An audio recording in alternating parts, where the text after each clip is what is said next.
Assalamualaikum warahmatullahi wabarakatuh. Rasulullah Shallallahu Alaihi Wasallam wafat di Madinah dan dimakamkan di rumah Aisyah dan kini menjadi bagian dari Masjid Nabawi. Makam Rasulullah Shallallahu Alaihi Wasallam dijaga dengan ketat dan ditutup dengan penjagaan dari tentara kerajaan. Hal itu dilakukan untuk mengantisipasi adanya umat yang ingin mendekat ke makam Rasulullah Shallallahu Alaihi Wasallam. Selain itu, juga untuk menghindari adanya kemungkinan upaya mencuri jasad Nabi Muhammad SAW.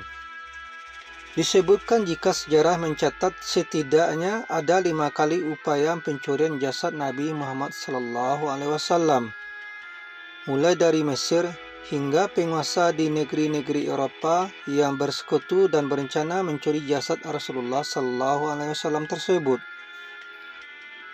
Namun, rencana dan tindakan gagal tersebut selalu digagalkan oleh Allah Subhanahu wa taala. Berikut ini 5 aksi pencurian jasad Rasulullah sallallahu alaihi wasallam yang tercatat dalam sejarah tersebut. Pertama, masa Al-Hakim bi Amrillah Al-Ubadi.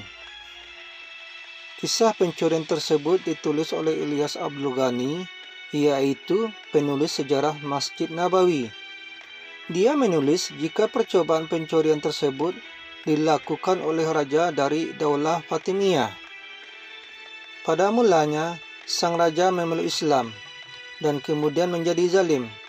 Pada saat itu, seorang sindik mengusulkan kepada raja agar mereka mencuri jasad Rasulullah SAW untuk menarik perhatian dunia kepada negerinya, sehingga negerinya menjadi pengganti Madinah dan banyak dikunjungi oleh orang asing. Namun rencana tersebut gagal, dan pada saat malam kejadian perencanaan tersebut, Allah Subhanahu wa taala mengirimkan angin besar ke Madinah sehingga membuat bumi terguncang dan menjadi penghalang aksi kejahatan tersebut. Kedua, masa Al-Hakim bi Amrillah Al-Ubadi. Upaya tersebut dilakukan lantaran rencana pertamanya gagal. Saat itu, para juridnya berhasil masuk Madinah dan menggali tanah untuk bisa masuk ke makam Rasulullah sallallahu alaihi wasallam. Namun, Allah Subhanahu wa taala kemudian menyerukan kata-kata, "Nabi kalian akan diambil jasadnya."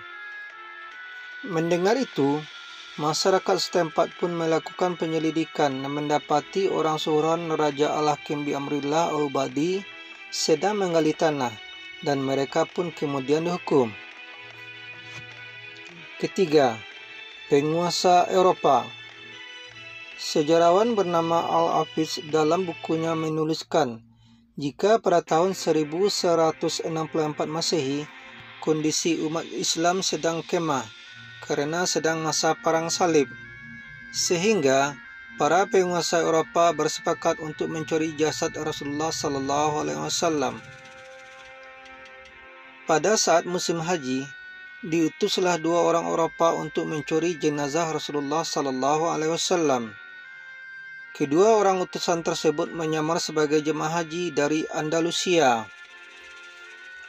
Keduanya ditugaskan untuk mengintai dan mencari kesempatan mencuri jasad Rasulullah sallallahu alaihi wasallam. Setelah melakukan pengintaian, keduanya menyewa sebuah rumah yang berada di sekitar Masjid Nabawi. Keduanya kemudian membuat lubang dari dalam kamar yang dipesan menuju makam Rasulullah sallallahu alaihi wasallam. Aksi itu pun kembali digagalkan oleh Allah Subhanahu wa taala melalui seorang hambanya yang soleh, yaitu Sultan Nuruddin Mahmud bin Zangki, Sultan penguasa Mesir dan Surian.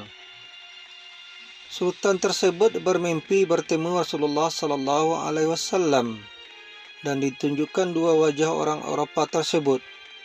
Kemudian Rasulullah sallallahu alaihi wasallam berkata, "Wahai Mahmud, tolonglah aku dari 2 orang ini." Sang Sultan kaget dan terbangun serta melakukan wudhu dan kembali melanjutkan tidurnya. Namun, mimpi yang sama datang ketiga kalinya. Maka keesokan paginya, sang sultan bercerita kepada para menterinya.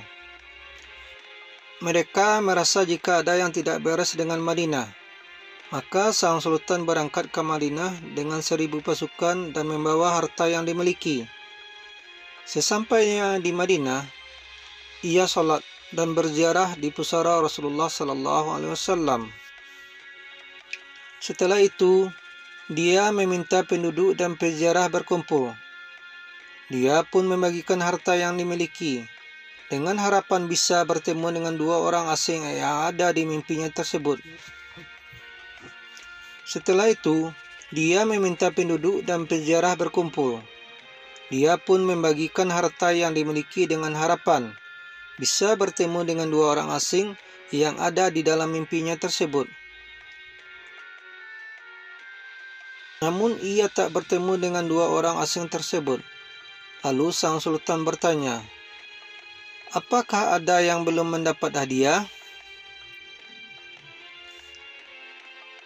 Maka ada yang menjawab, "Jika tidak ada, kecuali 2 orang asal Andalusia yang sedang khusyuk beribadah di dekat makam Rasulullah SAW." Keduanya pun dicari dan dilakukan interogasi. Pada awalnya, keduanya mengaku sebagai peziarah Muslim. Namun wajah mereka terlihat ketakutan dan jawaban berbelit-belit.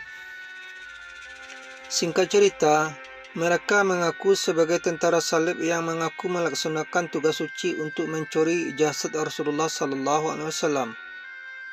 Usaha pencurian dilakukan dengan menggali tanah dan keduanya kemudian dihukum mati. Aksi keempat. Aksi ini dilakukan sekelompok Kristen Romawi dari Syam. Kali ini mereka melakukan aksinya terang-terangan. Aksi keempat dilakukan sekelompok Kristen Romawi dari Syam. Kali ini mereka melakukan aksinya terang-terangan. Begitu sampai di Laut Merah, para pelaku meneror dan membunuh umat Islam. Upaya itu dilakukan saat sekelompok perampok tengah melakukan aksinya kepada para jamaah haji. Mereka kemudian nekat mengambil jasad Rasulullah SAW. Mereka secara terang-terangan mengatakan niat mereka, para perampok menuju ke Madinah dengan menggunakan kapal laut.